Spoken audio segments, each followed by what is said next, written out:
আমার জীবনে তাদেরই প্রায়োরিটি বেশি, যারা আমার স্বামী এবং সন্তানকে ভালোবাসে। আমরা আমাদের সন্তানকে সবচেয়ে কার কাছে নিশ্চিন্তে রাখতে পারি বলুন তো?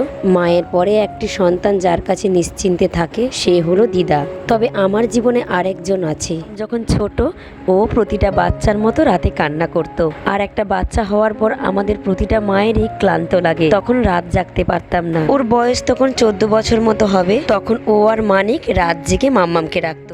দিনটি ছিল শ্রাবণ মাসের 4 তারিখ, রবিবার। সেই দিন ছিল ওর জন্মদিন।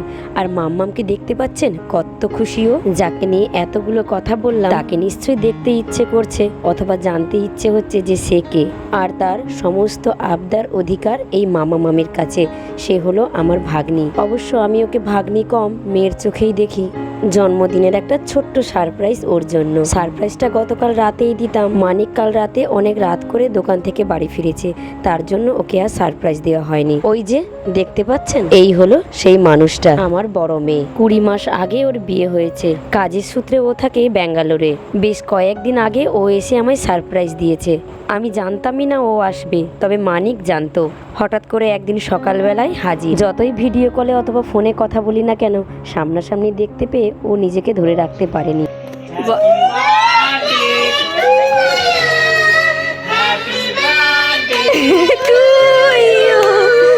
হ্যাপি বার্থডে দিদি ভাইয়া, হ্যাপি বার্থডে টু। কেন আজকে 4 তারিখ? তো শ্রাবণ মাসের 4 তারিখ। হ্যাঁ, আমি বাংলায় আছে, ইংলিশে কালকে।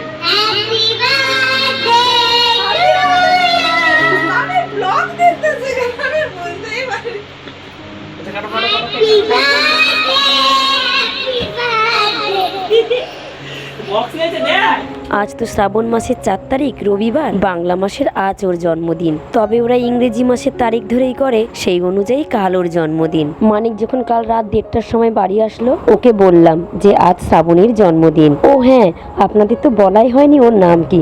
ওর নাম শ্রাবণী। বলেছিলাম তখনই আমরা ওর বাড়িতে যাই একটা কেক নিয়ে, কিন্তু এত রাতে কোনো দোকানই খোলা ছিল না। তবুও মানিক 3-4 জনকে ফোন করলো কেকের জন্য। কারোর কাছে তেমন ভালো কেক ছিল না। এত রাতেই আমরা প্ল্যানিং করেছিলাম একটা কেক নিয়ে ওদের বাড়িতে যাই। আর মাম্মামের হাতে যে মাইক্রোফোন ব্লুটুথ বক্সটা দেখছেন, মাম্মাম ওটাতে দিদিভাইকে হ্যাপি বার্থডে বলতে বলতে ওদের ঘরে ঢুকবে। তবে কেক না পাওয়ার জন্য সবকিছু প্ল্যানিং মাটি। একটু খেয়াল করে দেখেছেন এই ছোট্ট সারপ্রাইজে ও কত খুশি। চোখে ওর জল চলে এসেছে। কিছু কিছু মানুষ আছে তারা অল্পতেই এত খুশি হয়, সেটা বলে বোঝানোর মতো নয়।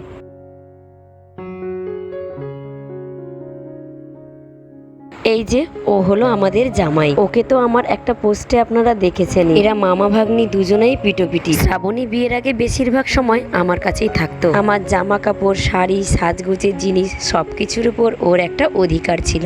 অধিকার নয়, আবদার থাকতো। কোনো কিছু আনলেই বলতো, মামি এটা কিন্তু এরপরে আমিই পরবো। আমি কোনো সময় ওকে না করতাম না। মাস 6 আগে যে আমার এক ভাগ্নির বিয়ে হলো, সে হলো শ্রাবণেরই ছোটবেলার বান্ধবী। এদের দুজনের সবকিছু আবদার থাকতো আমার উপরে। সরস্বতী পুজোর সময় মামির শাড়ি, রেস্টুরেন্টে খেতে যাওয়া, মেলায় একসাথে ঘুরতে যাওয়া, পুজোর সময় একসাথে ঘুরতে যাওয়া, ওরা ছিল আমার সঙ্গী। আর আমরা 4 জন একসাথে থাকলে যে কি আনন্দটাই না করি। ওই মাইক্রোফোনটা নিয়ে মানিক একটা গান শুরু করেছে, সেই নিয়ে আমরা কত হাসাহাসি করলাম। এখন কেক মেখেছি।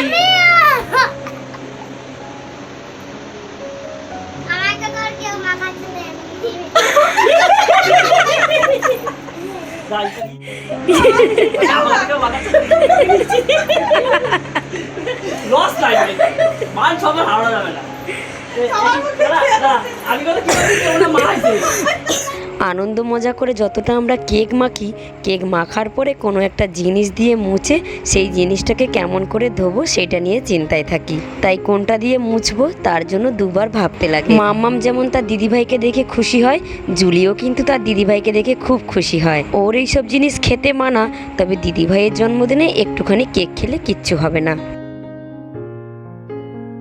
আর এই যে আমার পাগলি মেয়েটা দিনে যদি 2বার আসে, বাড়ি যাওয়ার সময় 2বারই কান্না করে বাড়ি যাবে। ওদের বাড়ি থেকে আমাদের বাড়ি হাঁটা পথ এই 2 মিনিট মতো সময় লাগে, তাও বাড়ি যাওয়ার সময় কত কান্না। যেদিন আমাদের বাড়িতে প্রথম আসলো ব্যাঙ্গালোর থেকে সারপ্রাইজ দিতে, এসে জড়িয়ে ধরে সে কি কান্না। ওর মামাকে, আমাকে, মাম্মামকে যদি আমরা জিজ্ঞাসা করি, আচ্ছা মাম্মাম বলো তো তোমার বাবা ভালো না আমি ভালো, ও বলে তোমরা দুজনেই ভালো। কিন্তু যখনই জিজ্ঞাসা করি দিদি ভাই দাদা ভাই ভালো না তোমার বাবা মা ভালো, তখন ও নির্দ্বিধায় বলবে আমার দাদা ভাই আর দিদি ভাই ভালো। অনেক কান্নাকাটির পর একটুখানি শান্ত হয়েছে। এই 20টা মাসে ও যে কত কান্না করেছে, ফোনে ভিডিও কলে বেশিরভাগ সময় মাম্মামকে দেখেই কান্না করতো। তার জন্য মাম্মামের সাথে ওকে খুব একটা ভিডিও কলে কথা বলতে দিতাম না। ও কিন্তু মাম্মামকে মাম্মাম বলেই ডাকে।